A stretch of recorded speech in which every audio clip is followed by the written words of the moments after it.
So hi everyone, welcome back to my channel Shikhamoni Vlogs. Yaru maru moi আজি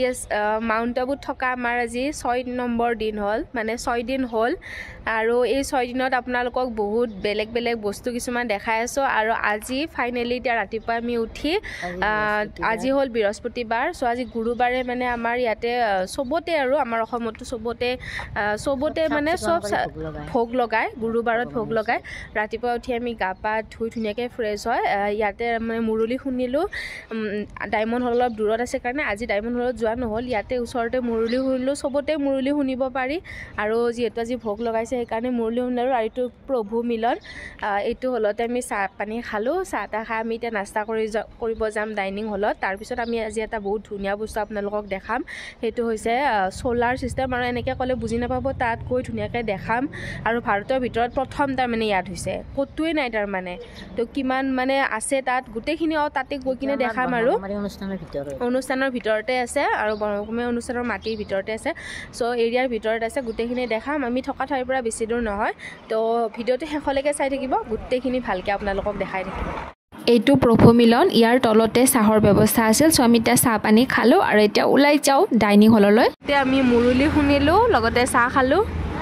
আৰু ইয়াত এইটোত আমি আছো প্লেনেৰিয়াম হাউস এইটো হল আমাৰ এৰিয়া এতিয়া আমি গৈছো এখন পাওঁ আৰৱলী পৰ্বতখন আৰু বিল্ডিঙৰ পিছফালে এইটো মানে আমাৰ এইটো এৰিয়াৰ তাৰ মানে বাছ ষ্টেণ্ড হয় ইয়াৰ পৰাই মানে সব ক্লাছৰুম ডাইনিং হল এইবিলাকলৈ লৈ যায় পৰ্বতখনত ৰাতিপুৱা বহুত মানে ময়ূৰ চৰাই ওলায় এতিয়ালৈকে আপোনালোকক দেখাব পৰা নাই যদি সম্ভৱ হয় দেখাম বাৰু যিহেতু বহুত দূৰত থাকে মানে কেমেৰাত কেপচাৰ কৰিব অলপ দিগদাৰ হয় কিন্তু আমি নিজে সদায় ৰাতিপুৱা দেখা পাই থাকোঁ ওলাই অহাৰ পিছতে এইফালে দাদি গুলজাৰ পাৰ্ক আছে এইখন পাৰ্কৰো ভিডিঅ' অলৰেডি মই আপোনালোকক দেখাইছোঁ গৰু শিংবিলাক বহুত মানে ওখ জোঙা আৰু মানে গৰুবিলাক মানে বহুত মানে দুষ্ট নহয় আৰু মৰম লগা গৰু সো এভৰিৱান এতিয়া আমি ওলালো আৰু গৈছো এতিয়া সেই ধুনীয়া প্লেছত আজি আচলতে আপোনালোকক ৰাজস্থানৰ কেইটামান পুৰণি মঠ মন্দিৰ দেখাম যিকেইটা নেকি একেবাৰে চাবলগীয়া বহুত পুৰণি হয় বলক তেতিয়াহ'লে বেছি দেৰি নকৰোঁ আৰু এতিয়া সেই ৰাস্তাটোৰে গৈছো যিটো ৰাস্তাৰ দুয়ো পিনে ময়ূৰ চৰাই ওলায় কিন্তু আমি অহাৰ টাইমটো অলপ বেয়া হ'ল মৰ্ণিং আৰু ইভিনিংহে ইয়াতে বোলে দুয়ো পিনে দেখা পায়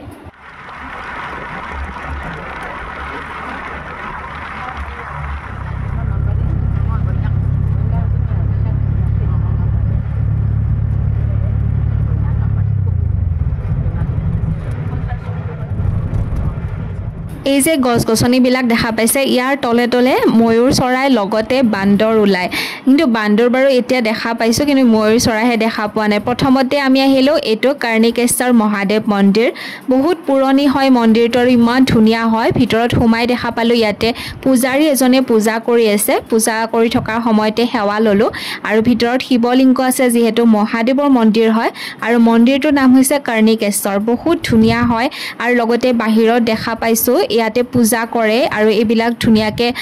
পূজা কৰা কিছুমান সা সামগ্ৰী থৈ দিয়াই আছে আৰু এয়া আমাৰ সকলো টিমটো ইয়াতে বৰপেটা বনিয়াকুছি লগতে নলবাৰী আমি কেইজনীমান খুৰী লগ হৈ একেলগে এই মন্দিৰ চাব আহিলোঁ যিহেতু বহুত পুৰণি যুগ বছৰ হৈ গ'ল এই পুৰণি শান্তিবনৰ পৰা বেছি দূৰ নহয় আৰু লগতে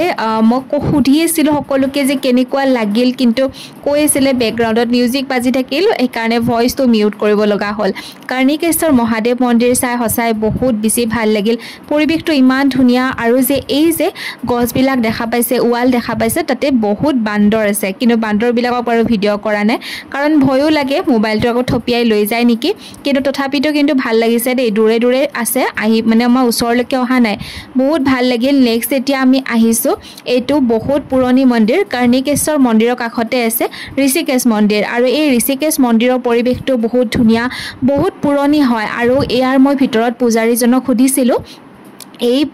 ঋষিকেশ মন্দিৰটো কিমান বছৰ হয় সো আপোনালোকে তেখেতৰ মুখেৰে শুনি ল'ব প্ৰথমতে ভিতৰত গৈ সেৱা কৰিলোঁ বহুত ভাল লাগিল আৰু কৃষ্ণৰ হয় এই মন্দিৰ ভাগ সকলো ইয়াতে সেৱা ল'লে বহুত ভাল লাগিলে আৰু বাহিৰতো এটা দেখাবলগীয়া বস্তু আছে বাৰু দেখাম মই আপোনালোকে ভিডিঅ'বোৰ এণ্ডলৈকে চাব দেই কৰ্ণিকেশ্বৰ লগতে ঋষিকেশ দুয়োটা মন্দিৰ ওচৰা ওচৰিকৈ আছে এইখন হৈছে কৃষ্ণৰ পাল্লা বহুত ধুনীয়াকৈ শ্ৰীকৃষ্ণদেৱক ৰাখিছে আৰু ইয়াতে আমি সেৱা কৰিলোঁ লগতে মই পূজাৰীজনক সুধিছিলোঁ 8000 বৰ্ষ কিমান বছৰ পুৰণি হ'ব লাগিব চাওকচোন বাৰু আৰু এই যে এইখিনি ঠাই দেখা পাইছেনে এইবিলাক কিমান সৰু সৰু বান্দৰ মানে পুৰা বান্দৰেৰে ভৰ্তি কিন্তু মানুহক একোৱে নকৰে আৰু এই নদীত মানে নদী নহয় এইটো পুখুৰী হয় পানীখিনি পুৰা গ্ৰীণ কালাৰৰ আৰু ইমান ধুনীয়া চাওকচোন একদম মানে ৰাজস্থানৰ পুৰণি মন্দিৰ 8000 বছৰ হ'ব লাগিলে কিমান পুৰণি মন্দিৰ হ'ব লাগিব আপোনালোকে নিজে ভাবি চাওক সঁচাই বহুত ভাল লাগিল আৰু এই যে খুৰীহঁত নহয় ইহঁত মানে নতুনকৈ আহিছে কেইজনীমান প্ৰথমবাৰৰ কাৰণে মাউণ্ট আবুত আহিছে তো সিহঁতে কৈছে যে ইয়াত বোলে ময়ূৰ ওলোৱা ঠাই এটা আছে বহুত ধুনীয়া মন্দিৰ আছে ব'লা তেতিয়াহ'লে চাই আৰু সেইটো কাৰণে চবকে লৈ আহিলোঁ কিন্তু ময়ো প্ৰথমবাৰ আহিছোঁ আগতে যদিও বা মই ৰাজস্থানৰ এই শান্তিবনত আহিছিলোঁ তথাপিও কিন্তু এইকেইটা ঠাইত অহা নাছিলোঁ সঁচাই বহুত ভাল লাগিল দেই আৰু গৰুবিলাক চাওকচোন কিমান শান্ত শিংবিলাক ইমান ওখ ওখ কিন্তু একোৱে নকৰে তো এই কৰ্ণিকেশ্বৰ মহাদেৱ মন্দিৰ লগতে ঋষিকেশ মন্দিৰ একদম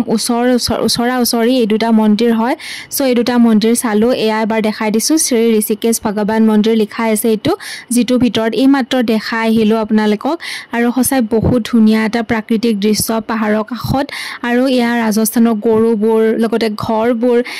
মানে কেতিয়াবা চিৰিয়েল বা চিনেমা এইবিলাকত চালে গম পায় যে ৰাজস্থানৰ পুৰণি ঘৰবোৰ কেনেকুৱা ধৰণৰ আছিল মানে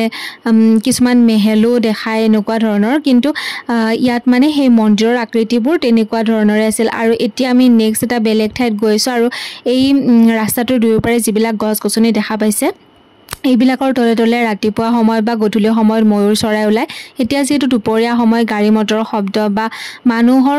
মানে শব্দ পালে সেইবিলাক চৰাইবিলাক ধুনীয়াকৈ লুকাই যায় আৰু তো নেক্সট আমি আৰু এটা মন্দিৰত আহিলোঁ এইটো হৈছে কালী মাতা মন্দিৰ চ' সেই মন্দিৰটোৰ ভিতৰত বাৰু ভিডিঅ' কৰা এলাও নাই সেইটো কাৰণে সেই মন্দিৰৰ ভিতৰত যোৱা নাই বাহিৰৰ পৰাই অকণমান সেৱা ল'লোঁ লগতে আপোনালোককো ইয়াৰ গোটেই পৰিৱেশটো দেখাব চেষ্টা কৰিছোঁ বহুত ধুনীয়া এটা পৰিৱেশ আৰু এইটো কালীমাৰ মন্দিৰ হয় আৰু ইয়াতো পূজা চলি আছিল ভিতৰত কিন্তু ভিতৰত আমি কৈছোঁ কিন্তু ভিডিঅ' কৰা নাই মই কাৰণ কিয় ভিডিঅ' কৰিব ভাল নালাগে আৰু ভিডিঅ' কৰা এলাও নাছিল এইটো হৈছে বাহিৰতে থকা এটা হনুমান মন্দিৰ আৰু সঁচাকৈ মানে পৰিৱেশটো বহুত বেছি ধুনীয়া লগতে পূজা পাতল হৈ আছে ইয়াতে মানুহ আহি আছে কোনোবা মানুহ আছে আৰু বাৰু পূজাৰীবিলাকো ইয়াতে থাকে আৰু এয়া আমাৰ সকলোকে এবাৰ ফটো চটো উঠাই দিলোঁ যিহেতু নতুন ঠাইত আহিলে ফটোটো মেইন হয় লগতে এইটো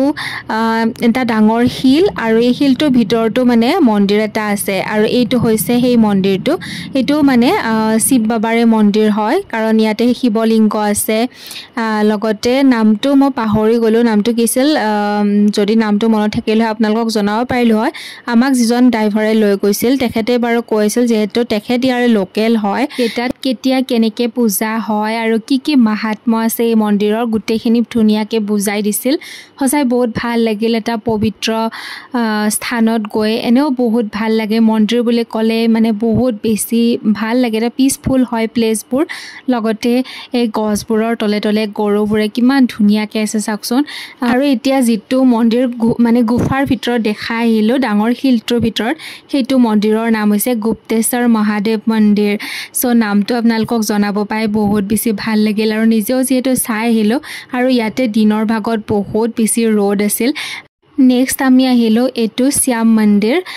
আৰু এই ৰোডটোৰ নামেই হৈছে ঋষিকেশ ৰোড যিহেতু ঋষিকেশ মন্দিৰ গৈছিলোঁ অলপ আগত আৰু এইটো হৈছে শ্যাম মন্দিৰ আৰু এতিয়া যিহেতু দুপৰীয়া সময় হ'ল ইয়াত পূজাৰী নাই পূজাৰীয়ে ধুনীয়াকৈ পূজা কৰি চাফ চিকুণ কৰি ইয়াৰ পৰা গৈছে ৰাতিপুৱাৰ সময়ত বা গধূলি সময়ত আহিলে ধুনীয়াকৈ ইয়াতে আৰতি হয় কিন্তু এতিয়া পূজাৰী নাই বাবে আমি বাহিৰতে ধুনীয়াকৈ বহিলোঁ সঁচাই বহুত ভাল লাগিল আৰু কিমান ধুনীয়া চাওকচোন আৰৱলী পৰ্বতৰ কাষেৰে এই ধুনীয়া ৰাস্তা এৰিয়াটো আৰু ফাইনেলি এতিয়া আমি আহি পালোঁ এয়া সোলাৰ থাৰ্মেল পাৰ্ক আৰু সোলাৰ চিষ্টেমবোৰ য'ত আছে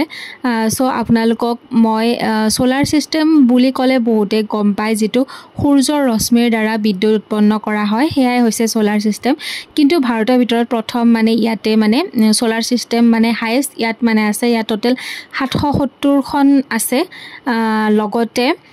ইয়াত কিমান মানে বিদ্যুৎ উৎপন্ন হৈছে হেতু মই ভালকৈ আপোনালোকক ধুনীয়াকৈ ভাল ইনফৰমেশ্যন এটা দিব নোৱাৰিলোঁ তাৰ কাৰণে সৰি কিন্তু এই সোলাৰ চিষ্টেমটো 2011ত মানে 2011ত ষ্টাৰ্ট হৈছিল আৰু 2017ত গোটেইখিনি ধুনীয়াকৈ কমপ্লিট কৰিছিল